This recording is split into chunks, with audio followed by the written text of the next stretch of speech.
राधे राधे भक्तों। मैं आशा करती हूँ कि आप सभी स्वस्थ होंगे।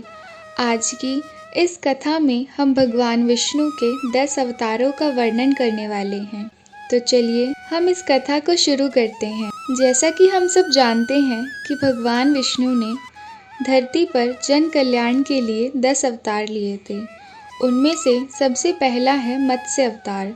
चलिए जानते हैं मत्स्य अवतार के बारे में। मत्स्य अवतार में भगवान विष्णु ने मानव जाति की रक्षा के लिए मनु को एक नौका द्वारा विनाशकारी प्रलय से रक्षा की थी। एक अन्य कथा बताती है कि एक दानव हयग्रीव ने वेदों को चुराया था और खुद को गहरे समुद्र में पानी में छिपा लिया था।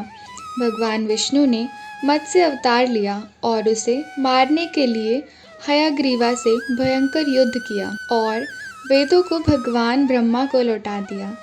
तो भक्तों, ये था पहला अवतार। अब हम बात करते हैं भगवान विष्णु के दूसरे यानी कुम्भ अवतार के, जिसका अर्थ है कछुआ। कुर्म यानी कछुआ अवतार में भगवान विष्णु ने स्वयं को दूध के समुद्र के तल पर रखा और समुद्र मंथन के लिए अपनी पीठ को मंदराचल पर्वत का आधार या धुरी बना दिया। जब देवताओं को राक्षसों से अपना अधिकार खोने का खतरा था, तब भगवान विष्णु ने उन्हें सागर मंथन करने की सलाह दी ताकि वे अमृत की प्राप्ति कर सकें, जो उन्हें मजबूत और अमर बना देगा। सागर के मंथन में राक्षसों की सहायता को सुरक्षित करने के लिए देवताओं ने राक्षसों के साथ एक व्यवस्था में प्रवेश किया और एक साथ उन्होंने समुद्र मंथन किया कि वे सारी चीज़ों को प्राप्त कर सकें। तो भक्तों, यह था भगवान विष्णु का दूसरा अवतार। अब जानते हैं वराह अवतार के बारे में। हिरण्यकश्यप नाम के एक राक्षस ने पृथ्वी को समुद्र के नीचे तक घसीटा था। तब पृथ्वी की रक्षा करने के लिए भगवान विष्णु ने सुअर यानी कि वराह का रूप धारण किया और 1000 वर्ष तक के युद्ध के बाद उन्होंने हिरण्याक्ष नामक राक्षस को मारकर पृथ्वी को बचाया था। अब हम जानते हैं नरसिंह अवतार के बारे में। नरसिंह अवतार यानी कि आधा मनुष्य और आधा शेर। इस अवतार में भगवान विष्णु के आधे नर और आधे शेर सिंह के रूप में अपने भक्त प्रहलाद को अपने पिता हिरण्याकश्यप के अत्याचारों से बचाया, जिसे ना तो महल के अंदर मारा जा सकता था और ना ही महल के बाहर, ना तो दिन में और ना ही रात में। किसी नर, जानवर या बाहों द्वारा नहीं मारा जा सकता था।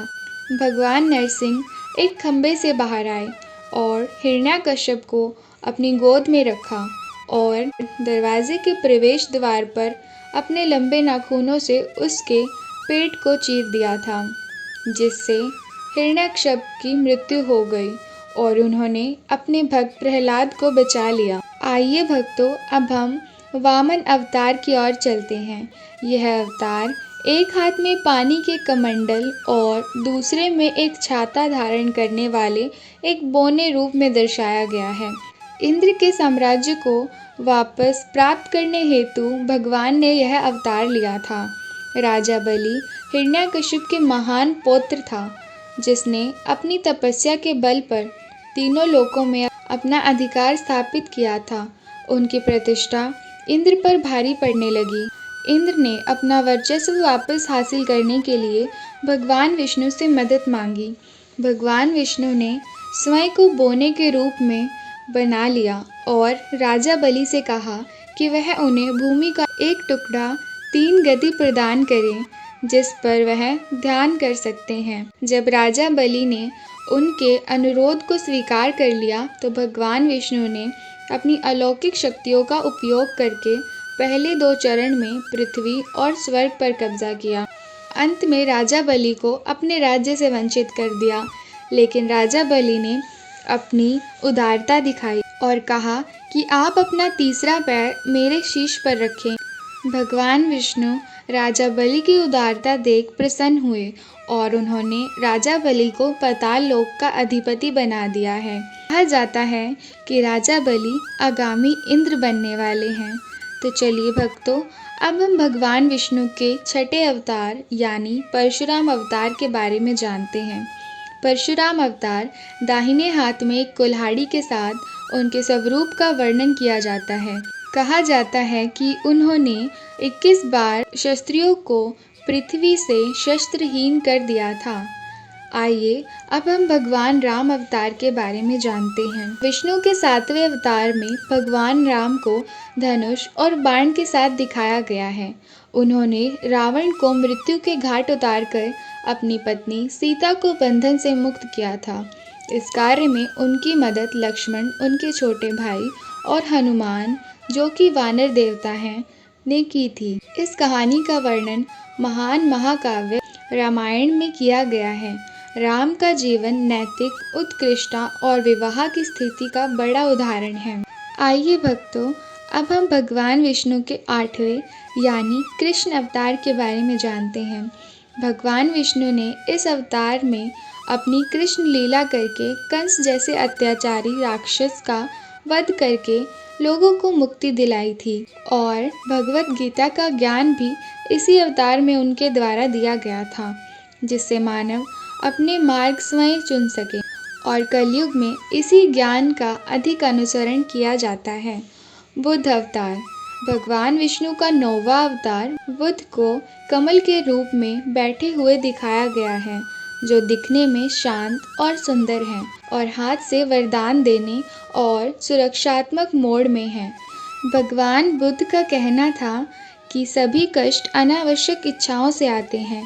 यदि इच्छाओं पर विजय प्राप्त की जाए तो कोई भी व्यक्ति जन्म और मृत्यु के चक्र से मुक्त हो सकता है। उन्होंने सभी दुखों को समाप्त करने के लिए ध्यान का मार्ग बताया था। आइए भक्तों, अब हम कल्कि अवतार के बारे में जानते हैं। भगवान विष्णु का भविष्य में अंतिम अवतार यानी कल्कि वर्तमान युग यानी कि कलयुग के अंत में दिखाई देगा। जब नैतिक उत्कृष्टता का अस्तित्व नहीं होगा तो कानून का शासन समाप्त हो जाएगा और सब कुछ अंधकार में होगा। कल्कि फिर घोड़े पर सवार होकर ज्वलंत तलवार धारण करके और मानव जाति को बचाएंगे और धर्म की पुनः स्थापना करेंगे। श्री हरि विष्णु यशा नाम के ब्राह्मण के घर में कल्कि अवतार लेंगे।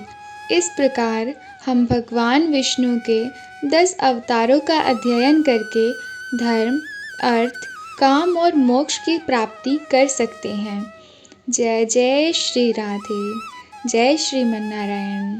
भक्तों, यदि आपको यह कथा अच्छी लगी हो और आपको इससे कुछ सीखने को मिला हो तो कृपा करके हमारे चैनल को सब्सक्राइब करें ताकि आपको आने वाली वीडियोस का नोटिफिकेशन मिलता रहे। राधे राधे।